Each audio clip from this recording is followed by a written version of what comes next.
Hey everybody, this is Dennis from Monkey C, and this is the 1.40 update. So I'm going to tell you a little bit more about this. I have a couple of things in store, so let's go. First thing that we added, highly requested, main FX. Oh no! I didn't script that one, but that was insane. So I can simply get effects going here. Check it out. Oh no! Really nice. Now everything that's there will have the same effects. Really nice. And you can simply tone this down so you can hear it a little bit. Oh no! And if you then scroll through these presets, they will all have the 21%, which is really nice.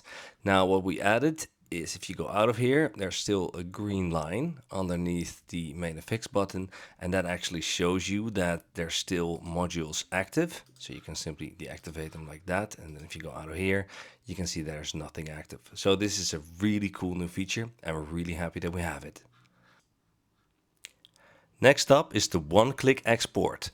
In the past, when you wanted to export a sound, you could drag it directly to your DAW, but then it would not have the effects that you were hearing or the pitch shift or anything like that.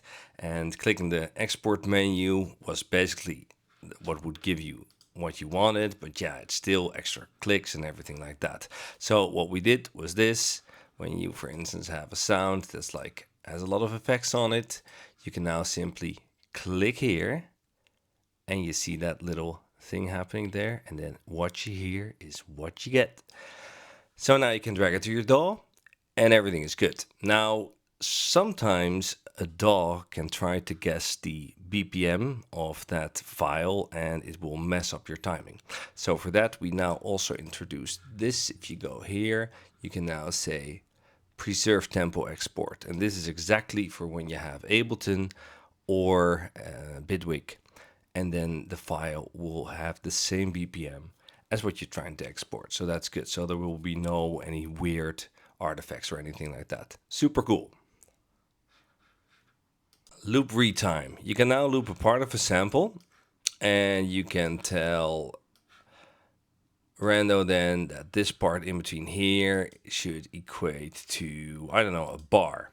And that will basically retime the sample for you. So when we're going to try to play it back,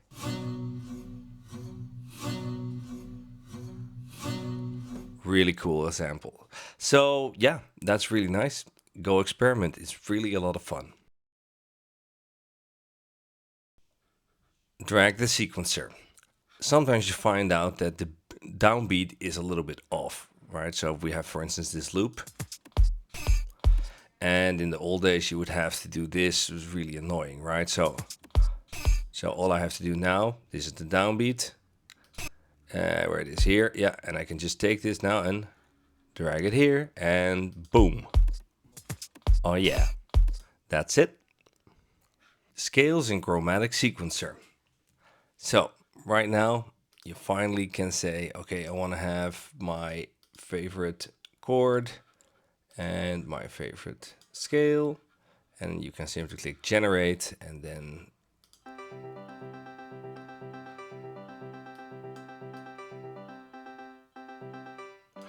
you have something nice. Really nice, and yeah, a highly requested feature.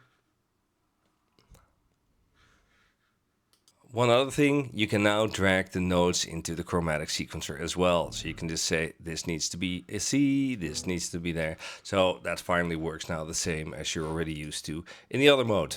So that's really cool. Something else we did is if you, for instance, want to save this, you can simply go here and click save. And we will already give you a nice spontaneous random name. And if you want to change it, you can simply click here and change it. So that's really easy. Also works for the presets. Yeah, you don't always know what's the right name for something. Now we help you with that as well. Snap to transient. This one has been highly requested as well. Sometimes the real sample begins a lot later. So now simply click here and poof, it snaps to the beginning. Now, if you have a lot of samples where this is a problem, then go here as well, go to settings and click the auto find sample start. And as soon as you click rando, it will now in the bottom recalculate and do this for all the samples here. So you can see it's doing it for everything. Really cool. Normalize. Want your sounds to be louder? Well, no problem. There's a new normalize button here. So normally it would be this. Now it's a lot louder. Really nice. If you use shift, you can set it for all the notes. And we made an extra setting for it here as well, which is the auto normalize. So now we'll do it with everything. This is non-destructive, but still, if you drag it, it will be normalized. So that's really nice as well. Last but not least, we changed the way you can update parameters with the shift button. We now changed that so the updating is relative. Basically, that means that if this node is 0 and this node, for instance, is 2, or -2, sorry, if we would then lower this by, let's say, 1, then all the other things are also down with 1. If you want to reset this, you just do shift and double click, and then everything is back to normal again, and then you can drag all and all will have the same value. So that was it. There is a gazillion other things that we did for you. Everything you can see in the update log of Rando. Have a great weekend. I hope you have a lot of fun with it. We worked really hard on this, so thanks to the team as well for setting this up. And yeah, go create. Have fun. Have a great weekend and all the best and lots of love from Amsterdam. Take care. Bye.